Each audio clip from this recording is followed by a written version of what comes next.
Hey friends! So my name is Rumi. I'm a world-famous music influencer. So if you're into music, you know what to do. Hit that like and subscribe button. Growing up, my dad and I would listen to tons of music. Rock, jazz, hip-hop, rap, everything. Dad worked at a concert arena and told me tons of stories about the shows. One day, I insisted on seeing one, so he took me with him. I'm telling you, Rumi, you'll love it. They'll blow your mind. Yay!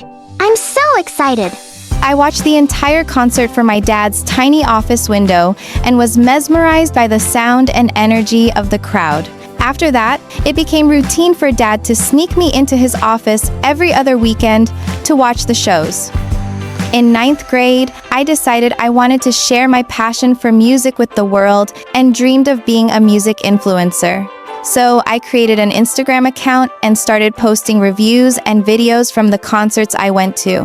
My content quickly gained attention, and soon I had a steady stream of followers. Then one day, a local band contacted me on my Insta and offered me free tickets to their concert if I posted about them. After high school, I was obsessed with a rising music superstar. His name was, let's call him Jinu. I had a crush on him, and I was dying to see him perform live. Dad suggested I reach out to him for free tickets, but I wasn't too sure. He's one of the most famous upcoming artists under 20 inches the world. I really want to, but I'm not sure they'd think I'm worth it. Sweetheart, people won't know what you want. If you don't ask for it, I say try it. So I sent Jinu a message on his Instagram, not really expecting a response. Little did I know that this single action would change my life forever. Because not only did I score front row tickets, but I also got a meet and greet with him at the concert. The arena went dark, and everyone started screaming. I'm live on Insta. My followers must be going gaga right now. After the concert, I went backstage and was greeted by Jinu's manager. Thank you so much for the tickets. You certainly are an impressive young lady. As soon as you went live earlier, the sales for Jinu's news skyrocketed. I was honestly flattered. Right then, I remembered my dad's words and had the most awesome idea ever. So I have like 5 million followers on Instagram and TikTok combined. I can give Jinu's fans a behind-the-scenes look at life on the road. He's not active on social media, so I can really help him out. It's certainly an interesting idea. We've never done anything like that before. I'll talk with the team. As she walked away, I was excited that she was even considering it. But I never knew that this moment would create a domino effect that would lead me to where I am today. Stay tuned to find out how my dad's advice changed the course of my life. While I waited, I spotted candy on the snack table and grabbed a handful. Right then, this dude wearing a baseball cap and sunglasses came up to me. The food is for the band only, and I don't remember you on stage. Who are you? I'm Rumi. Ugh, security just lets anyone in here. Hey, I was invited back here by Jinu's manager. Wait, you're that girl from the front row. The influencer? The one and only.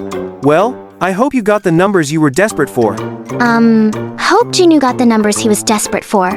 My fans drove up his record sale, so if you work for him or something, you're welcome. My heart pounded as I faced the jerk. Right then, Jinu's guitarist did a slow clap. Tell him, influencer girl. Stay out of it, Leilani. No way.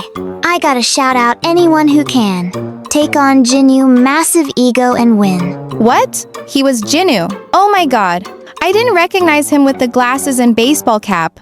Right at that moment, Jinu's manager returned and told how the team wanted me to join them on the tour. Actually, I'm not so sure now. And this is what we'll be paying you.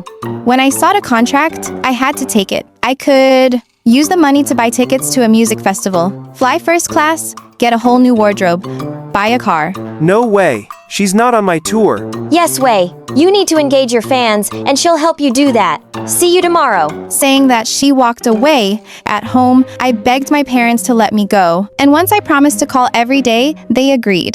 I packed my bags and was off on my first ever tour with a band. My first night backstage was nerve-wracking. Jinu was giving me the stink eye. But then Leilani came over and put her arm around me, making me feel better. Hey, it's nice to have another girl my age here. Yeah, if I can survive Mr. Ego over there. Jinu's not so bad once you get to know him. You should watch out for Mrs. Skies, the momager though. Oh, she's his mom! Mrs. Skies had everybody under her thumb. It was obvious why Jinu was so grumpy. Even the sound techs, Leilani and the lighting guy were all scared of her. I was relieved I didn't have to deal with her. My job was to post videos of Jinu performing with great captions, go live on Instagram, and keep everyone updated about what was happening backstage. The tour was going great, and I was getting tons and tons of new followers, and they all had one request. Give us an interview with Jinu. Take pics with Jinu. But how? I was so frustrated with the guy. He was always in a bad mood. Leilani, you're playing the tune wrong. Start it again. Jinu, I am not feeling well today. I am trying. Give me 5 minutes. Fine. Everyone take 5. I don't know how you do it. He's such a baby. Well, we've known each other since we were kids. Jinu used to be more easygoing. I think he's just overworked. He just needs a little more fun in his life. A little fun, huh? I'd give him fun. That night, when Jinu opened the dressing room door, fake spiders dropped on him. The guy totally freaked out. Everyone else looked at him like he was crazy, but then they started laughing too. After that day, whenever Jinu had a bad day, I'd pull a prank to make him laugh. I'd put a big snake in his suitcase, fill his dressing room with balloons. Everyone loved hearing Jinu's laughter, and it felt like Jinu was finally being himself. He was more relaxed and everyone had a blast on stage. Whilst everyone was having fun in the background, his momager would be tapping her foot, reminding Jinu that he's the star and this is work. I could see why he was so tense all the time. One night, I went to listen to Jinu and his bandmates rehearse. As soon as I sat down on a chair, there was a loud fart noise. I was so embarrassed, but Jinu just laughed like crazy. Someone had put a whoopee cushion there. Gotcha. What? You thought I wouldn't get back at you? I realized then that he knew I was the one behind the pranks. From then on, Jinu and I started a prank war. We kept trying to make each other laugh. We had fun being silly together. His glares turned into smiles, and I felt the butterflies again. One time after the show, I snuck onto the stage to record a live session at Jinu's piano, but stopped the moment I heard Jinu's voice. I didn't know you played so well. Ugh, it was nothing. I'll just go. No, please play a little more. As I played, Jinu hopped on the piano and joined in. We finished the song, and he smiled at me. I suddenly realized I was live to millions of people. And there you have it, Jinu's Skies, live and unfiltered. See you tomorrow on the road. So sorry I forgot I was live. It's okay. Much better than a bunch of spiders falling on my face. I won't say I'm sorry for that. You needed some fun. I know it was good to laugh like that. It's just that Mom. It pushes you really hard. Yeah, I know. She wants me to succeed, but sometimes it's too much. I wish I could tell her to just ease up. Give me some time to bond with my band. Give me time to breathe. Why don't you tell her then? My dad told me once, people won't know what you want if you don't tell them. Tell me what, Rumi? Before Jinu could reply, Mrs. Skies appeared. She must have heard it all. Oh, we're paying you, so hurry up. Rumi in the van. Jinu, you in the limo. Mom, I'm taking the van with the rest of the band. Jinu, honey, you're the lead singer. I don't think it's a good idea. Mom, I wasn't asking. Come on, Rumi. This wasn't gonna end well. But from there on out, Jinu and I got along much better and realized we had a lot in common, like our favorite movies, books, and so much more. We became really good friends. One night, Leilani told me how it was Jinu's birthday.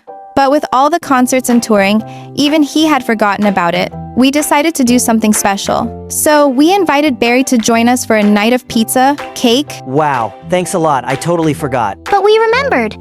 Come on, blow out the candles and make a wish. I so want to party with you guys, but I've got an early interview. Jinu, you deserve to have some fun. We laughed, danced, and enjoyed the evening. And before we knew it, we had fallen asleep. Until the next morning, when a loud phone ringing woke us up. Oh no, I'm late. We rushed Jinu to the TV station in his limo, and his momager was waiting. What are you thinking? Jinu, this interview is very important. I'm here, aren't I? Chill, Mom. Wow. Chill? This is all you're doing? You think I don't know? Ever since you got here, Jinu is unfocused, undisciplined. You're a distraction. I never meant to get in the way. You're fired. Fine, I'll leave. But if you think trying to control Jinu's life is more important than letting him be himself, then you don't deserve to be his manager. With that, I walked away. Once back at the hotel, I heard a knock. It was Jinu. I've never had anybody stand up for me like that. Well, it should be your mom. But, I'm happy to be here for you. Don't go. I just got fired, Jinu. It's my tour, and I want you on it. I don't know. All I've done is mess things up for you. The interview today was great. Everything has been lately. It's like I remember how to be a person now instead of just my job. And that's because of you. Well, you're a great person. So are you, shall we? Jinu and I walked into the rehearsal room. His mom saw us, and her face was full of rage.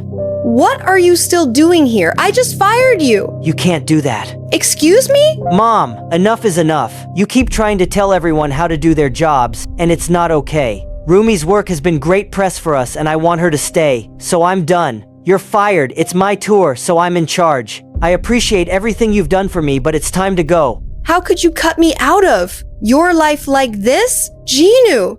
I'm not cutting you out. Maybe you're not my manager anymore, but you're always my mom. Can't that be enough? Wow, fine. If that's what you want. No matter the differences, remember, I love you, son. I love you too, Mom. Later that night, as I was filming Jinu's concert, suddenly I heard him call my name. He was calling me on stage. Hey, everyone, give it up for my friend Rumi. She's the one who taught me to stay true to myself and follow my heart. Believe in yourself and you can achieve anything. As we played, the audience sang along, danced. It was such a rush. But better than that was playing my favorite song in the world with one of my favorite people in the world. When we were finished, the crowd roared. That was something. Later, when I went backstage, suddenly my phone started buzzing in my hand. Hello, Rumi. I'm a producer for MTV. I've been watching your channel and just caught your live duet with Jinu. What would you say about hosting your own travel and music show with us?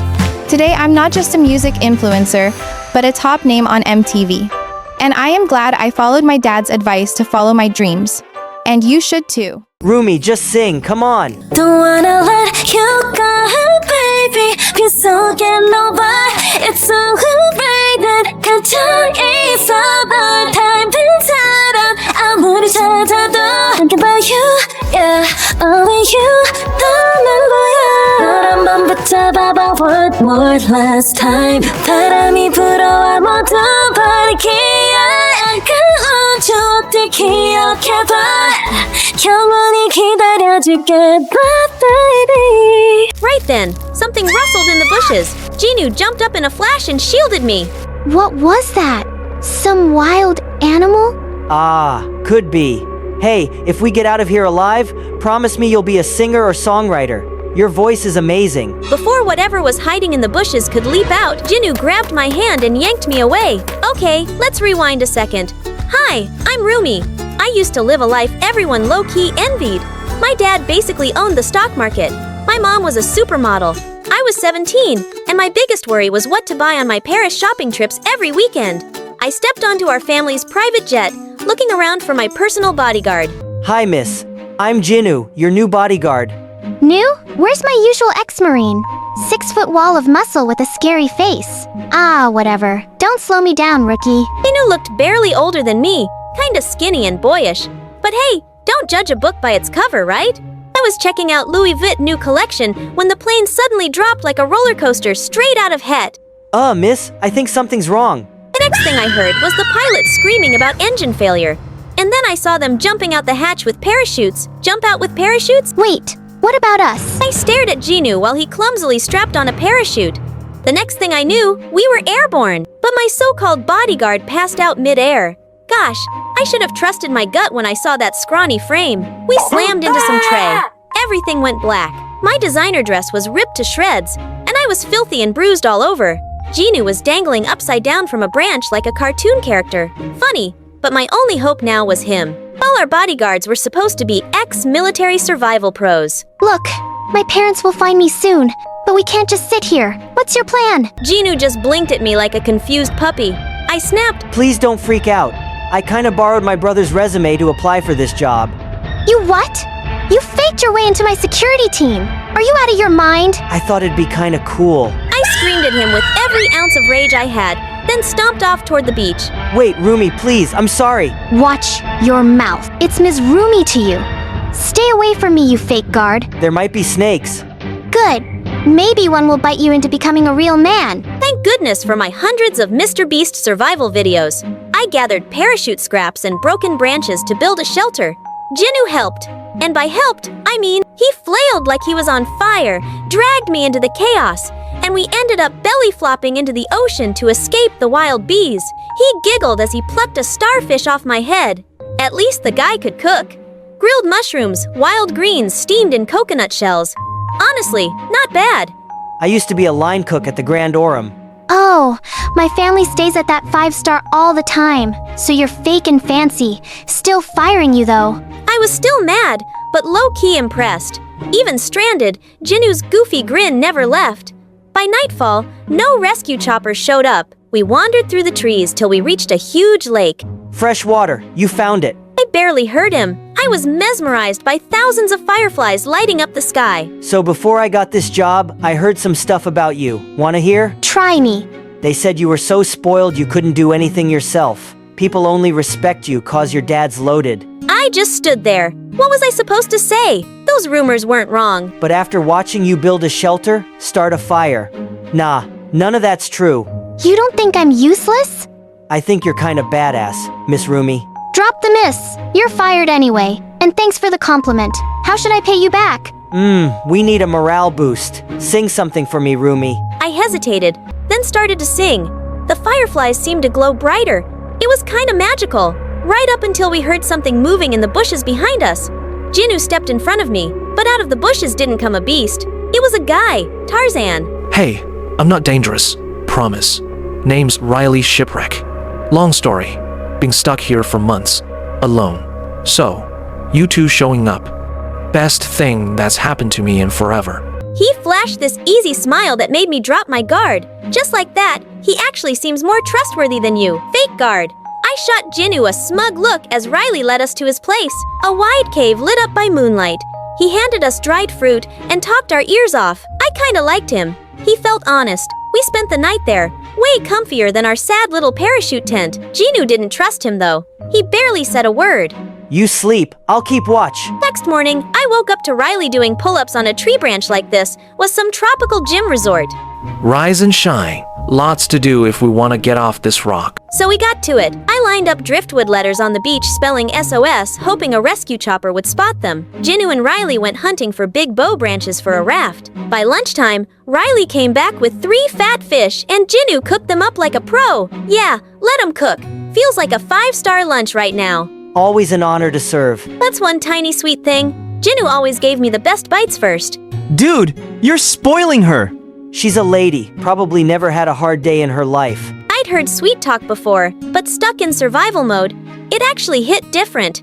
That afternoon, he told me he'd found a patch of wild berries he thought I'd love. I did my best princess shrug, ready to be spoiled. Then I heard him yell. My heart just dropped. A snake bit me. I think it's venomous. Riley bolted over, didn't even blink. He dropped to his knees and sucked out the poison. You're safe now, but stay out of that patch. Both of you. You idiot. You scared me half to death. Guess I'm a real man now, huh? Snakebite Club. I cry. I didn't want to lose him. Jinu was the first person who cared about me, not my rich dad's bank account. The first to make my heart actually skip. After that, both Jinu and I felt sure Riley was good. No more arguments. But days passed. No rescue chopper. No sign of help. A whole week. One morning, Jinu pulled me aside by the shore. I think something's off with Riley. Back again. He literally saved you. Not that it's like he doesn't want us to leave. To drifting out. This morning the rope was cut. The help sign was also wrecked. Overnight. I thought back last night. Riley stopped me from lighting a fire. Said it'd draw wild animals. But we needed that fire. What if a plane flew by? I replayed his words in my head. If you two leave, this place will feel empty again. But we're a family now, right? It sounded harmless, but it wasn't normal. That night, Jinu and I whispered a plan before bed. I'll rebuild the raft quietly. You just keep an eye on Riley. And when I woke up, Jinu was gone. Everything he'd brought was gone too. Jinu left. He ditched us. Went to get rescued first. I didn't buy it, not for a second. Riley was lying through his perfect teeth. I didn't argue, just watched him. When he snuck off with a secret portion of food, I followed. I found a narrow gap hidden under rocks on the island's west side, camouflaged with leaves. Let me out. Rumi needs me. We all need each other. Why leave? We'll stay here, be a family, forever. Bailey had lost it. I had to keep my head straight. I was gonna get Jinu out of there. I waited until Riley was out cold before sneaking through the dark to the rock cave. Jinu, if you're in there, say something. Rumi! He shoved from inside while I pushed from outside till the stone cracked open, just enough for him to squeeze through. We didn't get our big, teary reunion as Riley was suddenly right behind us. Why'd you do this to me? We bolted. We hid deep trees till dawn broke over the horizon. Do you hear that? It was the whir of helicopter blades. Just faint, but it's our hope. We scrambled to the cliff facing the ocean, where the sky was wide open. Inu found an empty bottle, smashed it, and held it up, hands shaking, trying to catch the light to flash at the helicopter. Please, let them see us. Riley kept us away from here, 'cause he knew we'd spot rescue right then. Riley burst through the trees. Jinu threw himself in front of me, arms wide to shield me. Behind us was nothing but sheer rock and raging waves. He pulled me close, danger on both sides. Please, I never wanted to hurt anyone. I just wanted you to stay. Don't leave me. I already lost my parents, everyone I loved. Going back won't fix anything. Stay here with me. Chopper thundered closer, trees whipping in the wind. Riley dropped to his knees, sobbing, "We're leaving, but you're coming with us." I knew he wasn't evil, just a lost, broken boy who couldn't let go. Remember what I said. When we get back, you're gonna be a singer. Remember my line. First thing I do when I get home, you're fired. I did fire him, but Janu showed up the next day anyway, just as I was signing up for a vocal class. Bodyguards can't date the boss, but there's no rule about chefs. Janu squeezed my hand. Together, we were off to visit someone in the hospital. Hi, I'm Emily from a small town in Texas. Please like and subscribe. Ever since I was practically a baby, I dreamed of having a pony. I had pony dolls and drew pictures of ponies and watched as many movies and television shows about ponies as I could. Mama, look at that beautiful pony. Look at the pretty outfit on the lady riding the pony. My older sister Trish didn't share my love for ponies at all, and my parents weren't very enthusiastic about getting me one either. But we have so much space, I promise I'll never ride it too far. Emily, you're too little. Besides, horses are very expensive and riding can be dangerous. Your mom's right. Why can't you be interested in playing with your dolls like your sister? Our house was away from the city, and it had a big yard and even an old barn which could be used as a stable.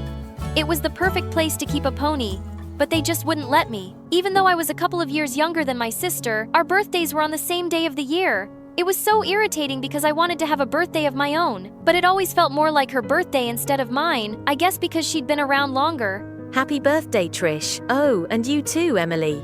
In celebration of my 8th birthday and Trish's 10th, Dad surprised us by bringing home a beautiful horse. Oh my goodness, it's a pony. You finally got me a pony. Oh, thank you, thank you. Now hold on there, this horse is for both of you girls. Trish will take riding lessons first, and then you can have your turn when you're older, Emily. You want me to ride that big, scary, dirty animal? But Horse riding's great, honey. It may seem awful to you now, but trust me, you'll love it once you get the hang of it. I don't have a problem with this horse. I love him already. Just tell me, when's my turn? While Trish takes riding lessons, you need to care for the horse, so you learn how to be responsible because you're so little. So maybe in a year or two. In a year or two? That's so unfair. Trish didn't even want a horse, and she gets to start riding right away? I felt like Cinderella, cleaning up and preparing the feed for the horses for more than a year while my sister rode around like a snooty little princess. Actually, it was Trish. After just her first year of riding, she started entering competitions, and I still hadn't had my chance. So one night I decided to take things into my own hands. I snuck out late and saddled the horse, then climbed onto it. Giddy up, let's go! Yay! But no sooner had I made one lap around the yard that Trish ran out in front of us. what are you doing, Emily? You have no training. You'll hurt yourself. Horsey! Calm down, boy. But the horse was really agitated and threw me off balance. Trish let out a piercing scream, and my parents came running out. What's going on here? I looked up at Trish, my eyes pleading with her to side with me and pretend like she was the one who'd taken out the horse for a ride.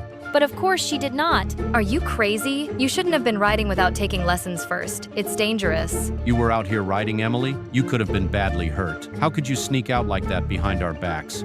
If you would let me take lessons in the first place, I wouldn't have had to sneak out. You're clearly still not responsible enough to start riding. What? What are you saying? I'm saying we should wait at least another year for your lessons. No, you're the worst. I'm not going to be my sister's mate forever, while she gets to live my dream. You don't have a say here. You're still a child. She was right. I had no say and my tantrums went ignored. Even though I wasn't allowed to ride, I still love that horse. So I kept taking care of it and watching my sister from behind the scenes, competing in rodeos and winning big shiny trophies and medals. One day before one of Trish's rodeo competitions, I was brushing down the horse and singing to it when suddenly this boy who was one of the competitors started playing along with his guitar. I was a little embarrassed, but it was magical at the same time. Hey, I'm Josh. I hope it's okay that I just started playing. Your singing was really pretty, and I just couldn't help myself. No, it was perfect. Usually horses are my only audience, but I liked having someone else to sing to. He was a couple of years older than me, but that didn't matter. I could feel the connection between us. It was like electricity.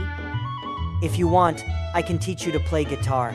Oh, that would be wonderful, but I couldn't ask you to do that. I'm sure you're very busy. You didn't ask, I offered. Besides, you tend to meet the same people a lot on the rodeo circuit, and I'd like to look forward to meeting you in each new city. Spending time with Josh and learning to play guitar was so much fun. I almost didn't even mind my parents ignoring me or being my sister's servant anymore.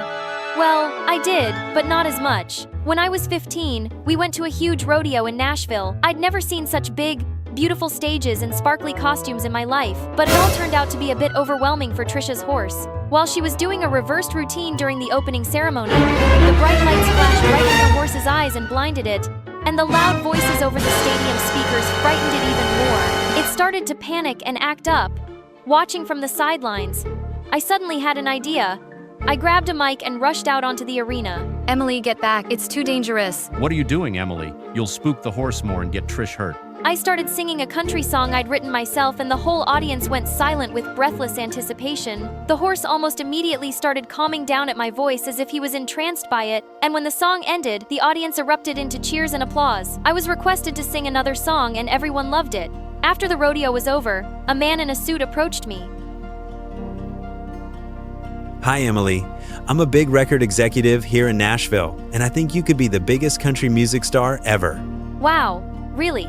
Yes, really. My parents weren't thrilled at the idea, but the record executive convinced them by saying I could perform at the same places we were already going to for rodeo shows. So they agreed. But Josh seemed really excited for me and gave me a big hug. Thank goodness he acted fast and saved your sister like that, and I'm so proud of you for getting that recording contract. I blushed at the compliment as we pulled apart. Our faces were close, and I felt this was the moment we were going to share our first kiss. But then suddenly something horrible happened. Well, I'm glad this show's over. Trish, I was so worried for you. Josh hugged Trish tight. Then they kissed. I was shocked. It was like reality had shattered into a million pieces, and down was up and up was down. It didn't make sense. And then I was so angry I could spit nails. I felt like fire was running through my veins and I wanted to shoot lasers out of my eyes. Get away from him! Witch! What? How could you steal my boyfriend, Trish, right in front of my face? You're what? Emily, when did I ever say I was your boyfriend? You implied it. I mean, I think you did. There's clearly a connection between us. There's clearly been some confusion, but I don't want to get in the middle of sisters. I don't think I can be around either of you. I'm sorry. Josh, wait.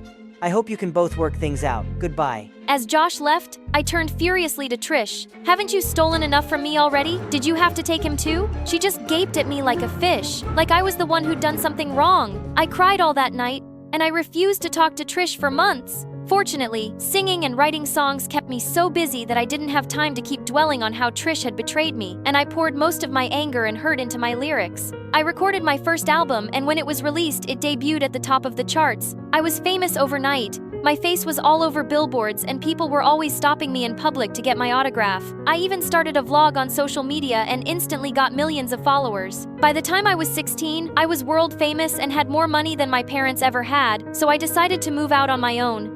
My parents tried to stop me. I forbid you to move out. You are still a child. And two... What? Too little?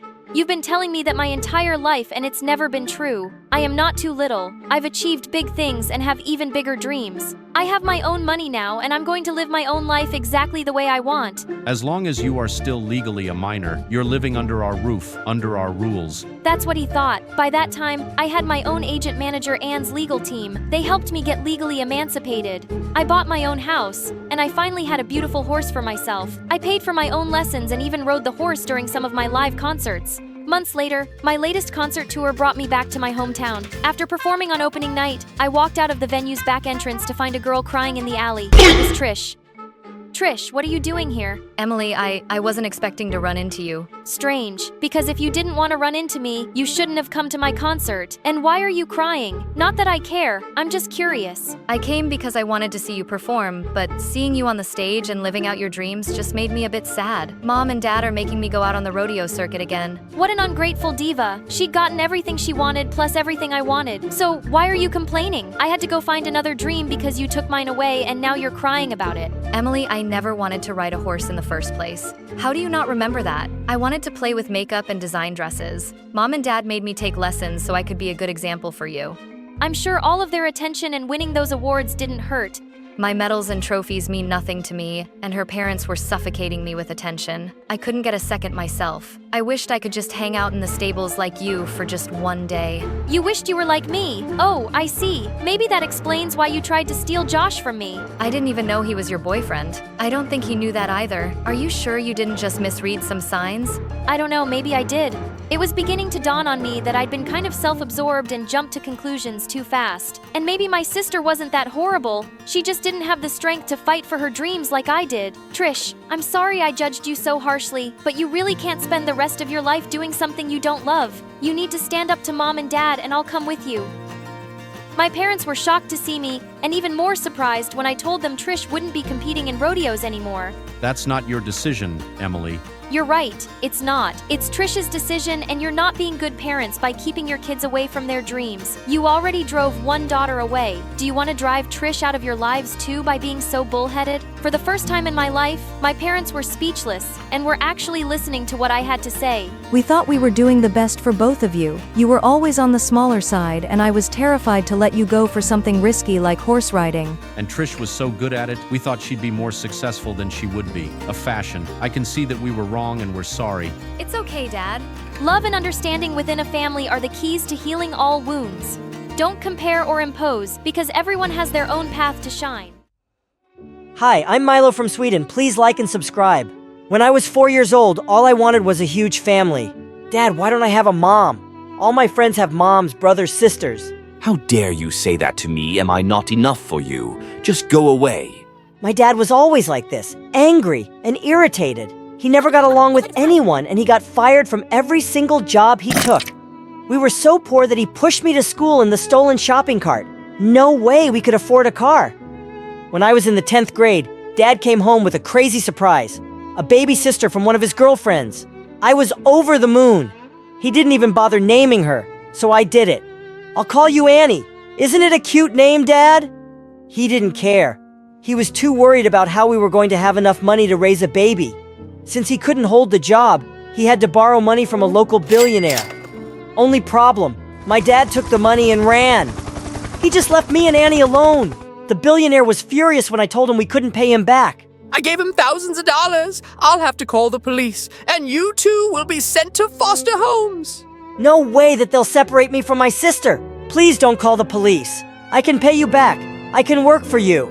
You're only a stupid boy. What will you do? I'll clean the pool, do the dishes, mow the lawn. You can slowly take your money out of my paychecks. Please, just give me a chance. It actually worked. The billionaire let me work for him in exchange for a small salary and a place to live in his pool house. This pool house was way bigger than any apartment I'd ever lived in, so I was thrilled. I went to school every morning with Annie strapped to my chest and worked at the mansion all evening. Everything was going well until one night when I was just about to sleep, someone started screaming outside. Bubba, I'm scared. Bubba, I'm scared. Stay here, sweetheart. I've got this. I ran out to see a strange, beautiful girl jumping into the pool. Woohoo, cannonball! Intruder, someone's breaking in. Wow, you're cute. Want to jump in? I take a broom and some special items to trap her. What are you doing? I'm keeping you here while I call the cops. Stop it, I'm Zoe. This is my house. Liar, I've never seen you here. That's because I just moved back in with my dad, you idiot. I lived with my mom before, but get me out of here before I get you fired. She crawled out of the pool angrily and showed me pictures of her phone with the billionaire. Believe me now, pool boy? My name's Milo. I don't need to know your name if you don't work here anymore. I'm sorry. I just never seen you before. Please don't tell your dad about this. I need this job. She got so close that I thought she was going to kiss me, but she said... Anything. Sure, what do you want? Apparently a lot. Zoe was wild. She partied a lot and stayed out late every day. I had to help her sneak back in each time. One time, she had a huge fight with her dad and ran away to spend the night with her mom. I had to lie in her bed and pretend to be her. So embarrassing. I did all of it for my sister, but as she got older, her needs started changing. Bubba, when can I go to school like you? I want to play with the other kids. That made my heart sink. I didn't have enough money to pay for school, but I wanted to give my sister the whole world. I decided to ask the billionaire for a loan, and he said he'd think about it. But little did I know that Zoe was going to wreck everything. It was a night like any other. She was sneaking back into the mansion at 3 a.m. and I was pushing her through the window when suddenly she fell. We fell onto a super expensive television. The screen shattered to pieces. Thankfully, Zoe wasn't hurt, but her dad was really mad. Who did this? Milo was cleaning and he slipped. I could barely protest before the billionaire lost it. You!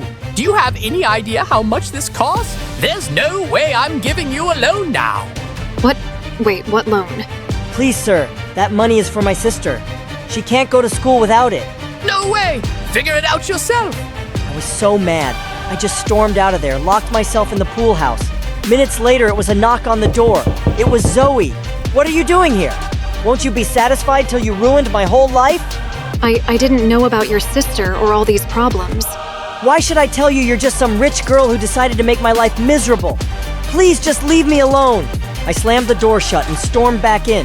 If she wanted to have me fired, so be it. I avoided her completely.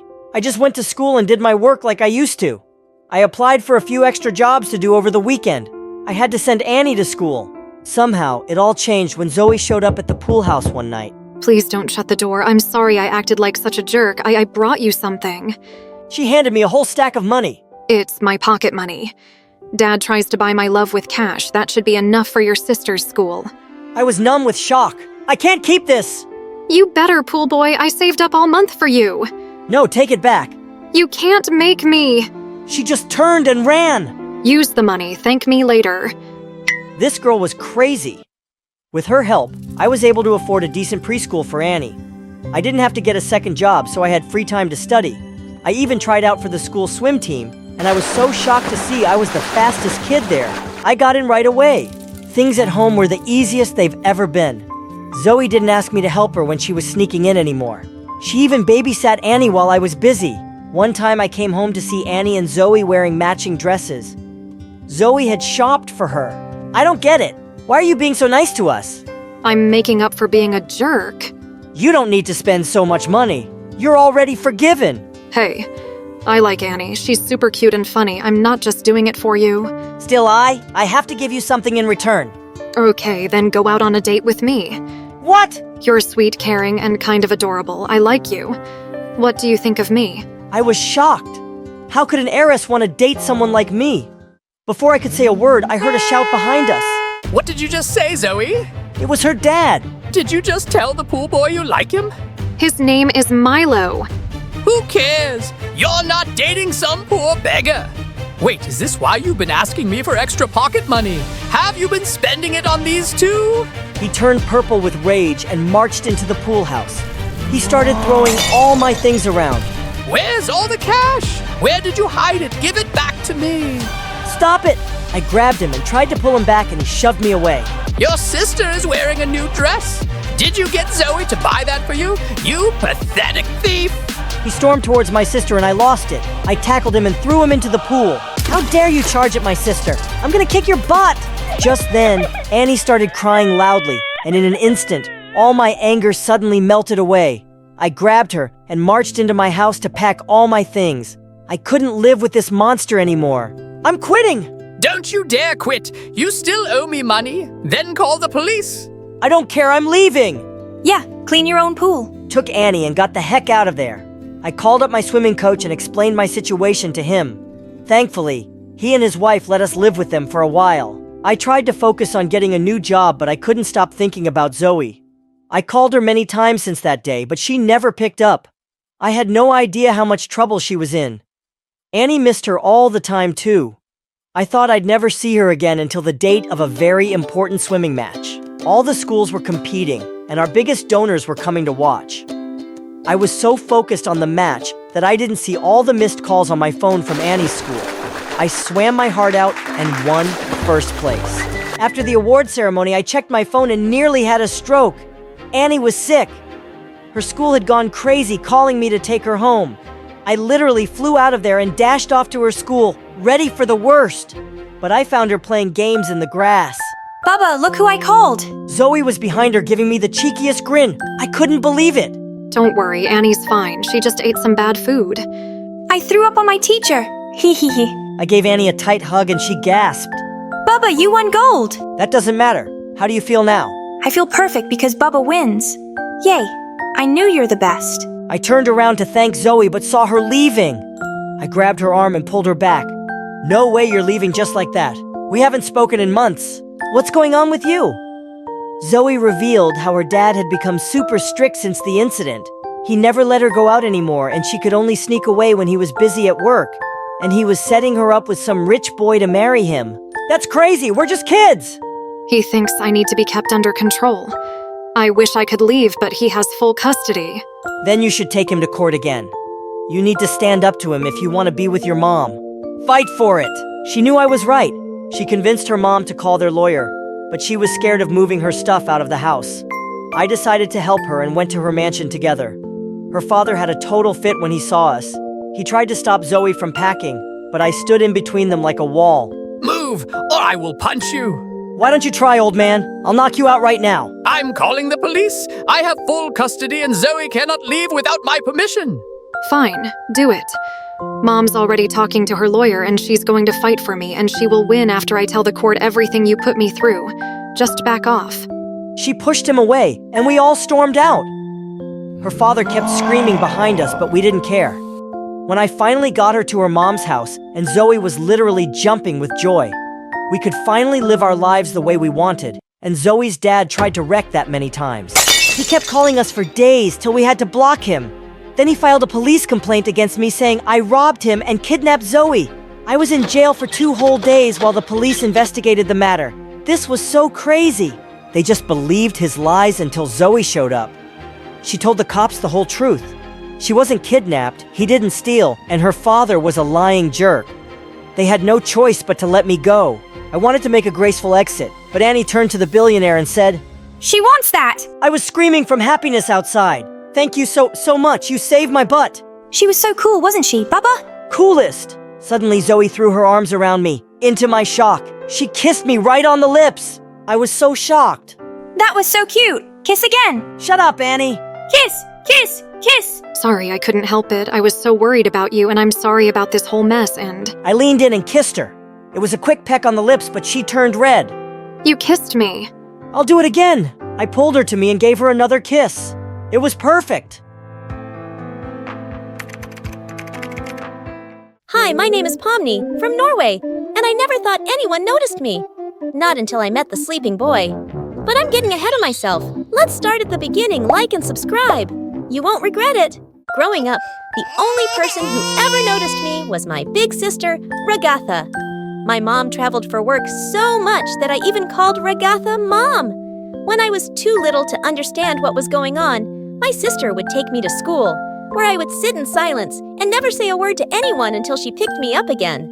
And then I wouldn't shut up the whole way home. But she didn't mind. She liked hearing me talk, and she liked playing games with me, like making me look like one of her dolls. She would also give me a makeover using our mom's makeup. Or dress me up as a monster and have me chase her around the house. Roar! I'm gonna eat your head. My head? Yeah, it's the yummiest part. You really are a little monster. Roar! When we got older, our mom moved to another country for work. She asked if we wanted to come, but we decided to stay. Ragatha had graduated from university and had a real job now, so we didn't have much time to hang out. But every Friday, I would wait for her at the train station near my school for when she got out of work. And we would hang out all weekend. And even though we grew up, nothing really changed. Except now we didn't play dress up anymore. Now we dressed up for real to go out to dinner, or the arcade, or whatever we wanted. We had the best life. The only problem was, I was still too shy to talk to anyone, especially boys. One time when we were at the arcade, I saw a boy staring at us. Ragatha elbowed me. He's looking at you, Pomni. Go talk to him. My cheeks got so red, my hands all clammy. I suddenly froze up and couldn't even play the games anymore. Okay, let's go home. You don't have to talk to any boys, but you know, it would make me really happy if you tried at least once for me. Maybe you can talk to a boy for me, then I won't have to do any work. She gave me a dirty look, but she was only kidding. I knew she was right. I just had no idea how I would ever talk to a boy. Then one Friday, the train that was supposed to arrive didn't come. And suddenly, I got a really bad feeling. After 30 minutes, the train finally came, but Ragatha wasn't on it. I called and called, but she didn't answer. Then finally, I got a call, but it was from a random number. Hello? Is this Ragatha's sister, Homni? This is the hospital. Your sister was in an accident. She's in a coma. All the air left my lungs. In the hospital, I found her lying there with her head bandaged. She looked like she was sleeping.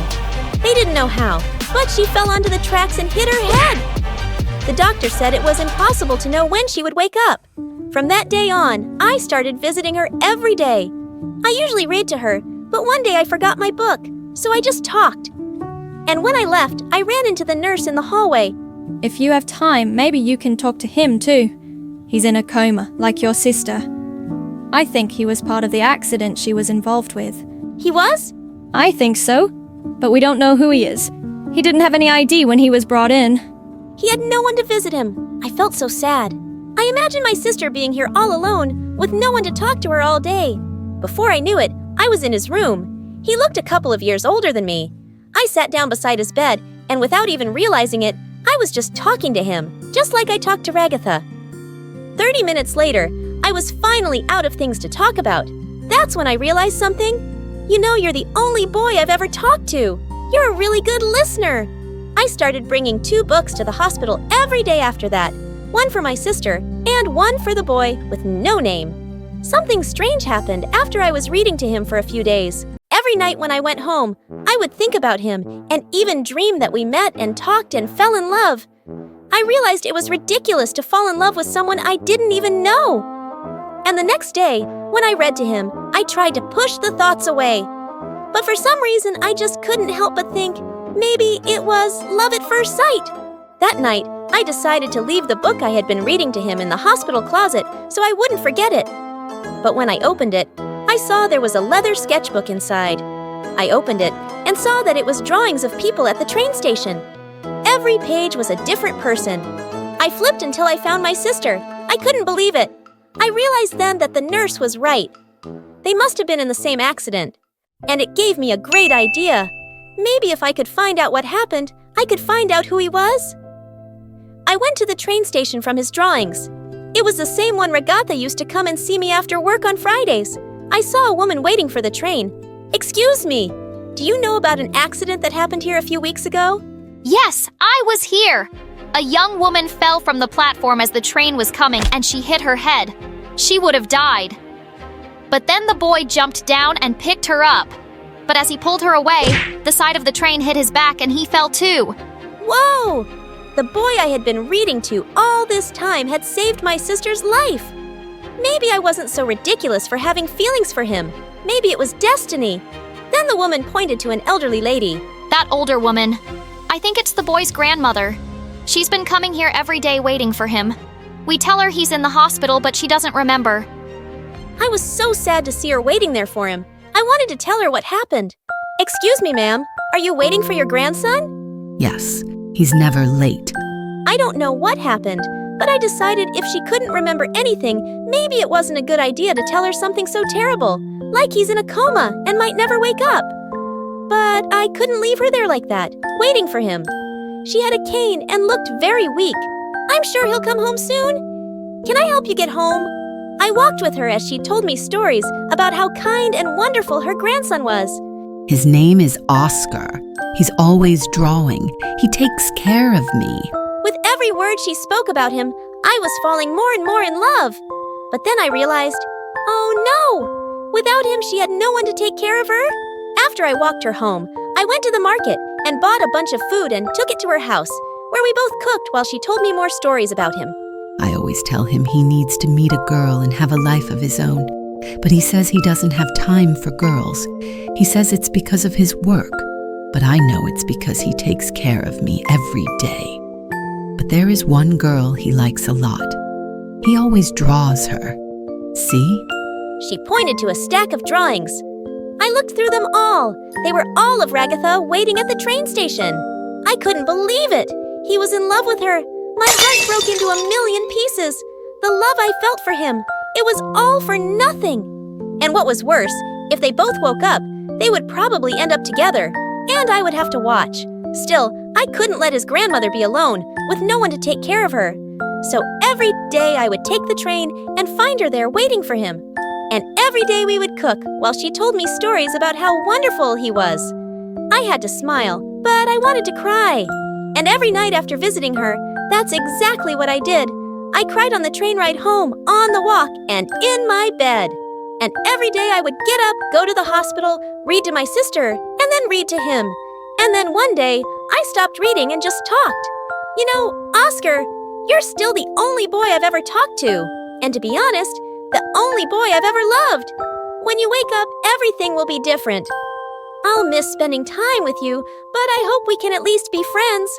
One night, while I was sleeping, I got a phone call. Hello? Fantastic news! Your sister woke up and she's doing really well! I ran to the hospital and found her sitting there eating pudding. She smiled big when she saw me.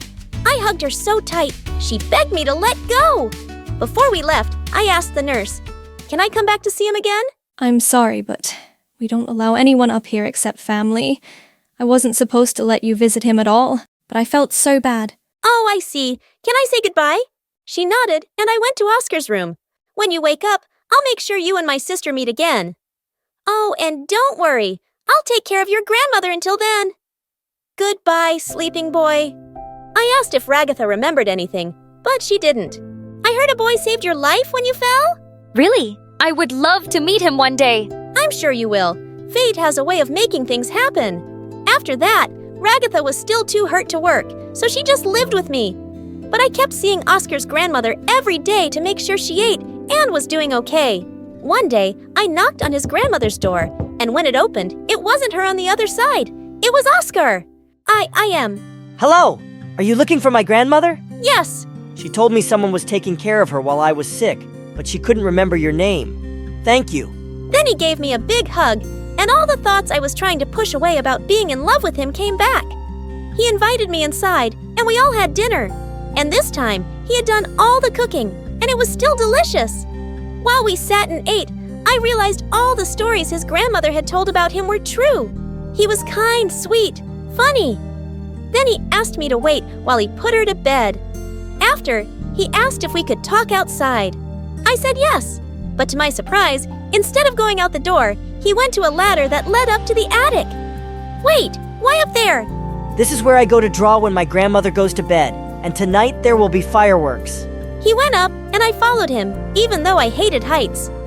He led me to a window and stepped out. He sat on the roof, and I sat beside him, looking over the faraway city. The lights twinkled like stars. So how did you meet my grandmother? Oh no! I hadn't thought about this part. If I told him the truth, I would have to say that I read to him in the hospital. At the train station. She was always waiting for you. Which wasn't a lie exactly. But now that meant I couldn't even tell him thank you for saving my sister's life. Maybe if I ask him about the accident, it will all come out naturally. But he said he couldn't remember what had happened. I felt so foolish for not telling him the truth, just to save myself from a little embarrassment. All he did was be nice to me. I decided I owed him for saving Ragatha. So even though I would be humiliated and look stupid, I would tell him the truth. But before I could, he said, I kind of remember a little. There was this girl. I think she fell. I was in love with her. I know. You know? How could you know? I saw your drawing of her. Your grandmother showed me. You were in love with her. That's why you jumped and saved her. Actually, no. I was in love with her sister. I couldn't breathe. Did he just say what I think he said? He looked down at the ground and said, Every Friday, the girl from my drawings and I would get on the same train. Sometimes we talked a little. She said she was meeting her sister, and she started telling me about her, what she was like. She was cool and funny, and when she would get off, her sister would meet her. And I guess it was love at first sight. Like we were meant to be. Sorry, I must sound stupid. Good thing he wasn't looking at me. Or maybe he would have seen the hearts in my eyes. Why did you draw her sister and not the girl you liked? I only saw her for a few seconds every day, but I always tried. Then he showed me his book of drawings, and all the way in the back, there were drawings of parts of a girl. Never the full picture since he drew from memory but never saw her fully. It was me! I couldn't believe it! After the accident, I can't remember what they looked like. I went to the station today, but I didn't see anyone who could have been her or her sister. I guess I'll never see her again. Actually, you're looking at her right now. He turned to me, confused, and then his eyes lit up as he recognized me. But how? I don't understand. I put my hand on his and kissed him.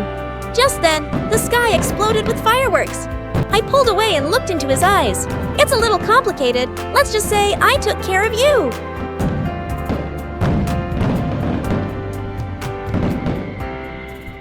I was in 4th grade when the teacher asked me to present my poem in front of the class. I was doing so well when suddenly the whole room started to stink. Goodness, that fart could ruin lives. Someone from the back jokingly said, "Ha ha ha ha! I bet it's Tina." What? No, it's not me. Look at her face. Of course it's her. I kept protesting, but no one believed me. The teacher told me to leave the class and sent me to the bathroom. When I looked in the mirror, it suddenly hit me why everyone thought it was me. Hi, my name is Tina, and I have something called idiopathic craniofacial erythema, where simply put, I blush a lot.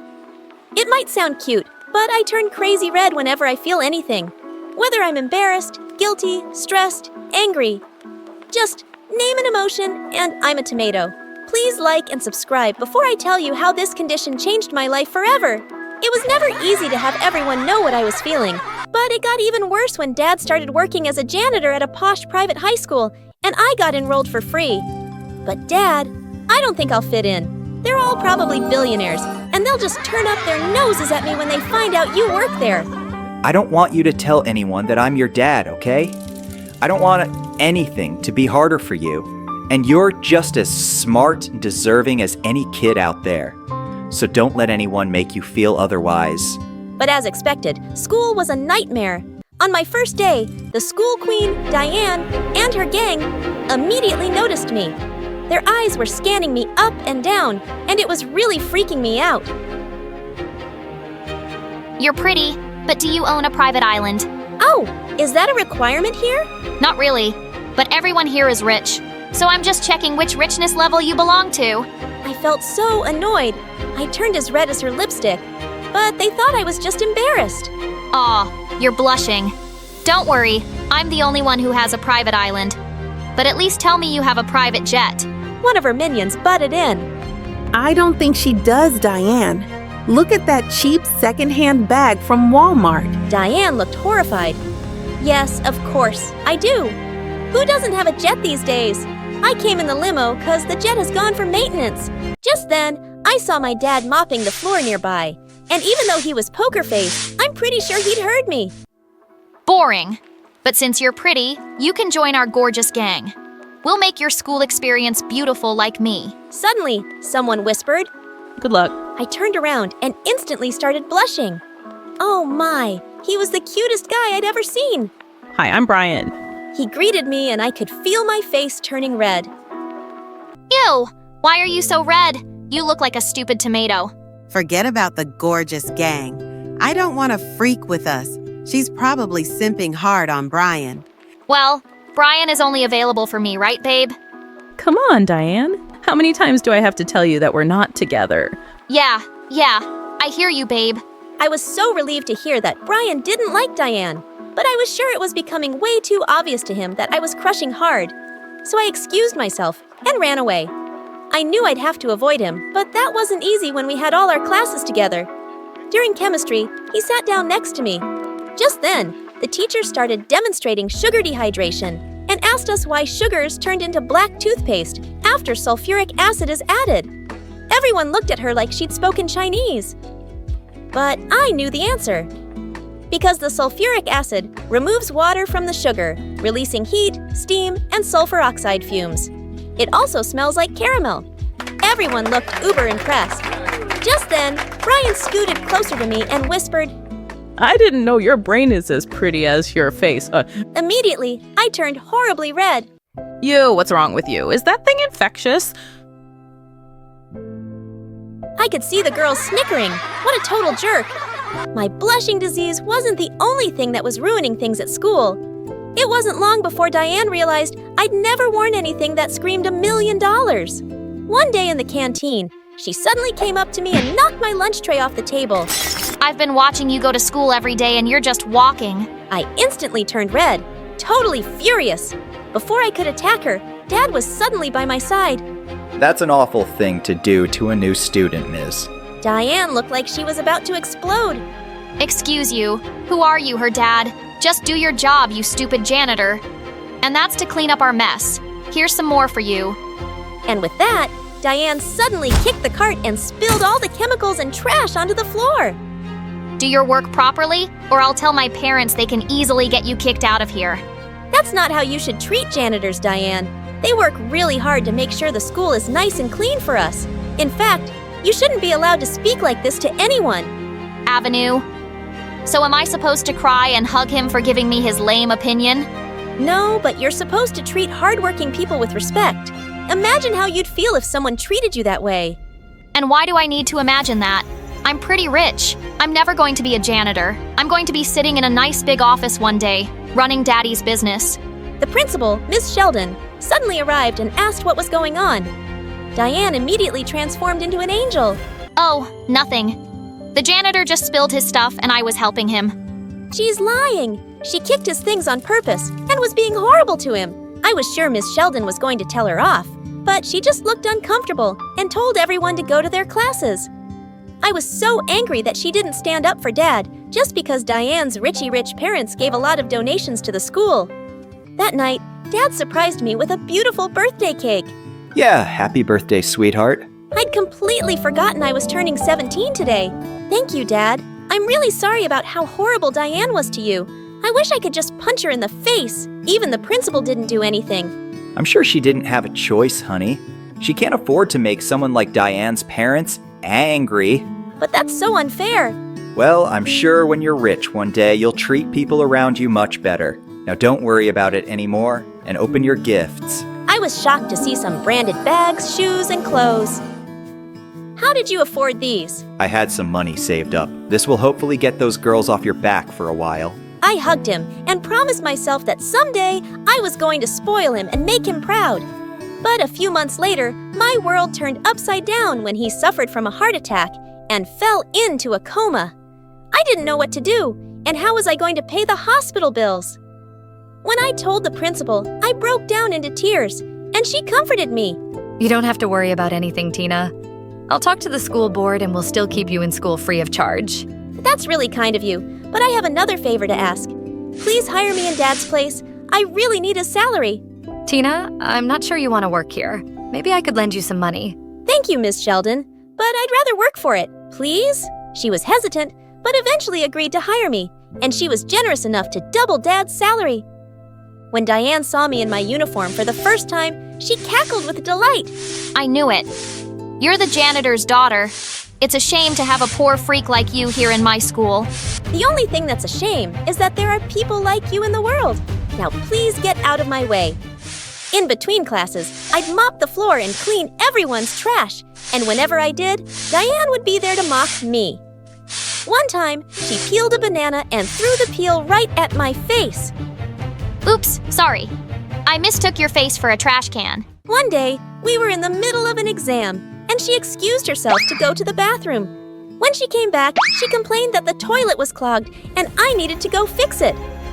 But I'm still answering my exam. You're the janitor here, right? Do your work now. I was furious. When I checked it, she had purposely stuffed a lot of tissue paper in the toilet. And even worse, she'd written the worst possible things on the bathroom walls. The next time Diane complained about the clogged toilet, I finally spoke up. Ugh, how long should I suffer from your constipation, Diane? I'm dying from the smell. Diane turned red with anger when others laughed. I didn't poop, dummy. Then why is the toilet always clogged? It was now her turn to blush and walk out in embarrassment. One day, when I was in the janitor's closet, I was surprised to see a boy coming in with a paper bag on his head. but I knew exactly who he was. Brian, why are you wearing that? Because you blush hard every time you see my handsome face. Oh, wow. Not only was he a little jerk, but he was also really full of himself. He got rid of the paper bag and held my hand. Surprisingly, I felt nothing. Listen, what you did with Diane a while ago was so cool. It was the first time someone stood up to her, and I'm impressed. Do you want to hang out sometime? I was about to say no when suddenly he leaned in for a kiss. I was blushing now, but in panic. Before our lips touched, the closet was suddenly opened by a super jealous Diane. You're gonna pay for hitting on my future boyfriend, Tina. You'll see. One evening, when I was studying for a big test, the principal called me. I'm really sorry, Tina, but the jocks and the cheerleaders had a big party at the gym, and we need the place clean for an assembly tomorrow morning. It shouldn't take too long. But when I got to school, I realized to my horror that not just the gym, but the whole school was a total mess. There was trash everywhere and stuff written on the walls. All the toilets were also clogged with tissue paper. Of course, I knew the culprit. I had to finally teach Diane a lesson. I took pictures of all the mess. Then I went to her locker and opened it up using a hairpin. I grinned when I saw what was in there. There was still room for a few things, so I took out the tissue papers from all the toilets and stuffed them in her precious locker. Perfect. Then an idea came to mind. I sneaked into the laboratory and mixed up a few chemicals together. I put my formula on a sponge and wiped it across the wall. The ink came off instantly. I sat down to rest for a while and I just fell asleep there. The next morning, I woke up to everyone gathered around me, and Diane was screaming. That freak ruined my locker. She did it. The principal walked into the scene. It's true I did that, Miss Sheldon. But look at what she and her minions did to the school before I cleaned it all up. Miss Sheldon looked horrified to see the pictures on my phone. She turned angrily to Diane. Diane, you have no respect for the people who work here or for the school property. If you think I will keep tolerating such behavior, you are very much mistaken.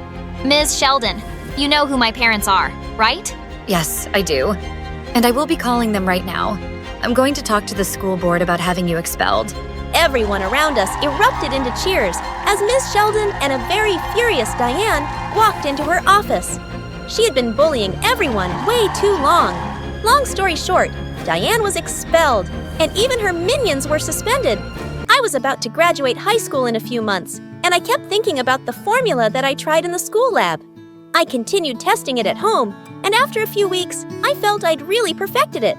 I set up a website and put up a small video of me cleaning the toughest stains with my invention, and to my surprise, it went viral. I had orders pouring in so fast, I was working day and night to meet the demand. 2 weeks later, an investor contacted me, and fast forward to a couple more months, I was earning millions. I transferred Dad to a better hospital, and just a month later, he finally woke up. I told him everything that happened. I'm so proud of you, Tina. I went off to college, but Dad and I continued my business together and moved into a mansion. We supply our invention to a lot of schools for free to make the jobs of janitors easier everywhere. Oh, and I also found out that my condition could be easily fixed by a small surgery, and I could certainly afford it now. Finally, I could keep some secrets. Hi, I'm Nicoleta from Romania, and I'm here to tell you something you probably aren't aware of.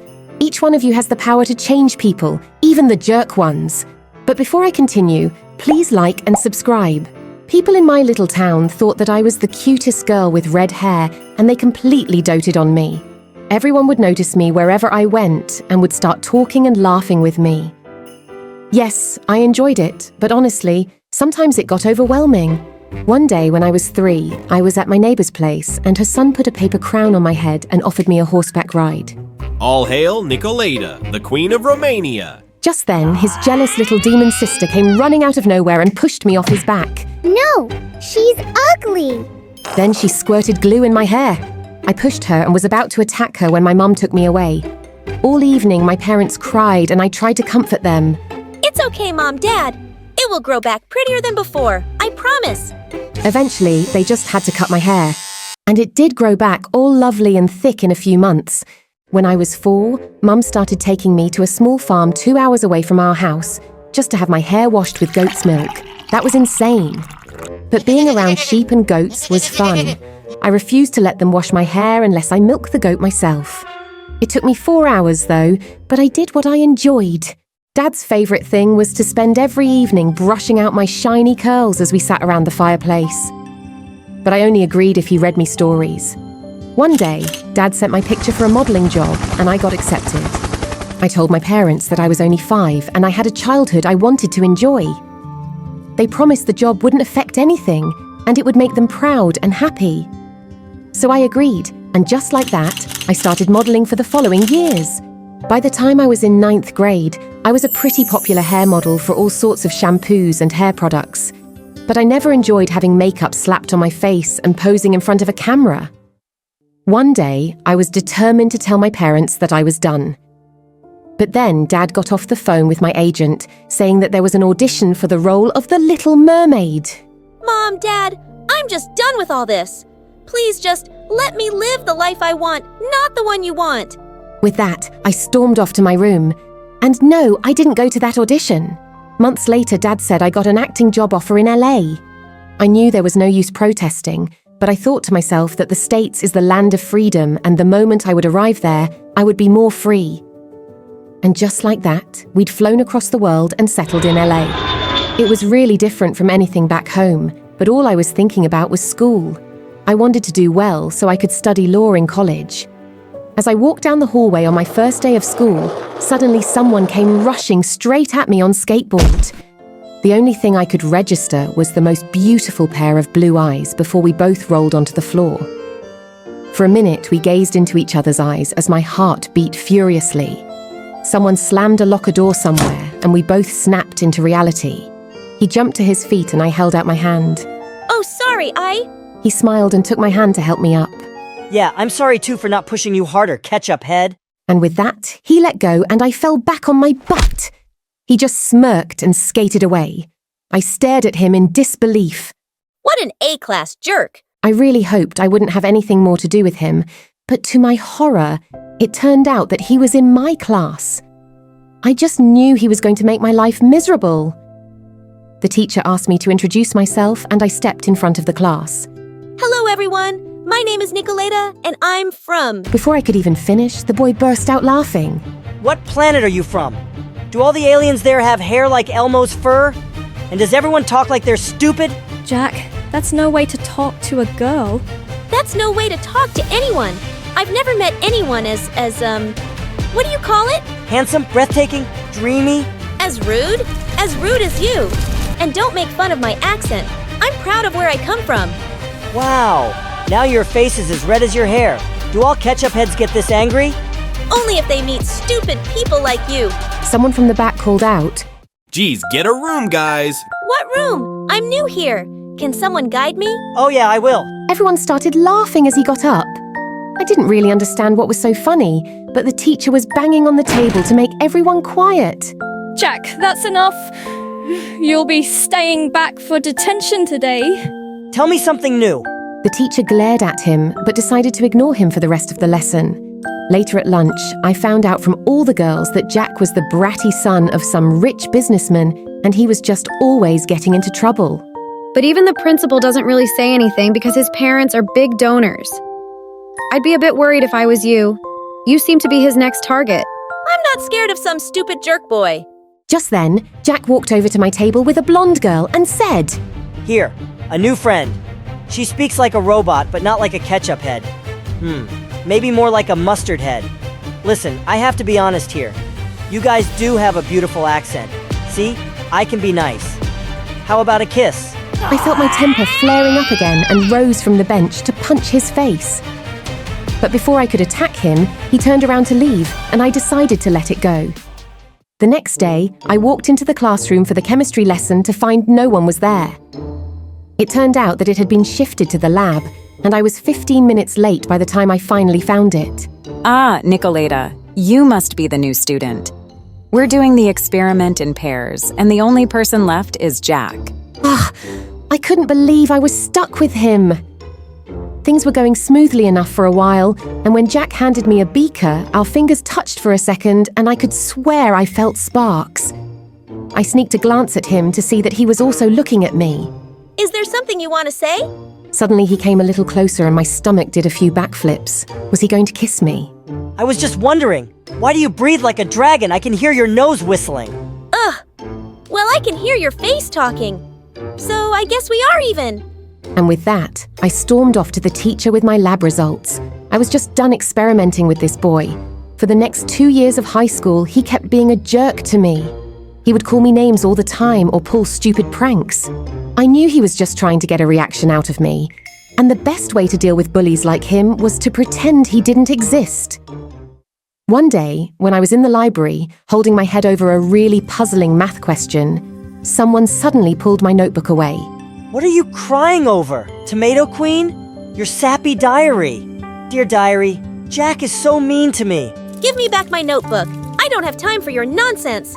Seems like you're as stupid as you look. You've done the question all wrong. Oh, yeah? And you're going to tell me how to do it right? Since you're practically begging me for help, sure. I can't say no to a damsel in distress. And with that, he just sat down and started scribbling away furiously in my notebook. A minute later, he threw the pen down. And that's how it's done. Give me that. Wait, what? That's actually the right answer. I stared at his smug face in complete shock. How come you're always getting such bad grades? Why do you let everyone think you're dumb? That's none of your business. But Jack, wouldn't your parents be really proud to know you're so smart? Suddenly, Jack got up from his chair, looking furious. What do you know about my parents? Nothing. They wouldn't care if I was as smart as Einstein. They're too busy fighting with each other to have any time for me. So just stay out of it. And I don't think you know anything about me. And with that outburst, he stormed off. For the first time, I felt a bit sorry for him. A few days later, the teacher gave back the last math assignments of the term, and she slapped Jax on his desk. Jack, you're going to have to repeat the school year. Now, I want to give you one last chance. I'll give you another assignment, and if you do well, I'll give you a passing grade. Thanks, but no thanks. See you again next year. I tried to stop myself, but I just couldn't. Jack, you know you can do it. I can help with it. But I don't think you even need any help. Miss, he's practically a genius. He really doesn't deserve to fail this grade. Everyone was staring at us now, and Jack looked livid. No, I'm not. Who do you think you are, Ketchup Head? My guardian angel? I just don't want you to be left behind, dude. Why do you care? I don't want a second chance. Stop acting like Mother Teresa. And with that, he stormed out of the room. What a stubborn idiot.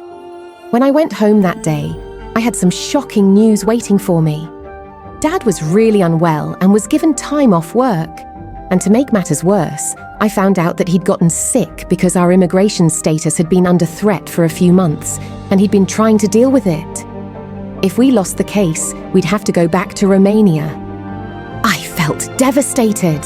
I skipped the next few days of school to help Mom take care of Dad. But when I finally returned, I was taking some stuff out of my locker when I heard Jack behind me. Oh no, you're back. My eyes were feeling so much better because they weren't hurting every day looking at your hair. I started walking away, but he kept following me. Come on, what's the big secret? Where were you? Growing tomatoes? Making ketchup? If you must know, Dad has been working too hard lately, and he fell sick, so I was taking care of him. Oh, I feel so sorry for your dad. Sorry that he has such a dumb, ugly daughter. And he brought her all the way from Romania and worked so hard just so she can have a good life. You made him sick, Ketchup Head. You make me sick too, actually. He'd really stepped on a nerve and I snapped. I turned around and gave him a hard slap. You're just a spoiled, ungrateful brat who's been given everything in this world, and you just want to waste it and make others miserable. To think I ever felt sorry for you, I hate you. And don't worry, soon enough, you won't ever see me again. I stormed off, and this time he didn't follow me. A few days later, we went to court to fight our immigration case, but to our dismay, the judge ruled against us. Just then, a well-dressed man came running into the courtroom. Your Honor, I'd like to submit an appeal in this family's case. They deserve to stay here. We just stared at the stranger and he started firing some legal mumbo-jumbo and handed papers to the judge. And to our shock, the judge actually changed his decision and we won the case. We didn't have to leave. As we hugged each other, we turned to the man and thanked him over and over again. But sir, if I may ask, who are you? I'm your friend Jack's private family lawyer. The boy has been after me non-stop for the past few days to look into your family's case. Oh my God, Jack! Did he really do that? I headed straight for school. After that, I looked everywhere and finally found him sitting alone on the bleachers.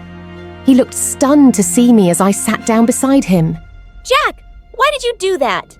I don't know. Maybe because you tried to help me even though I've been nothing but a complete jerk to you. And maybe because I've had a crush on you from the start. My face broke into a huge grin. I always knew it! You like ketchup head! With that, I pulled him in for a long, steamy kiss.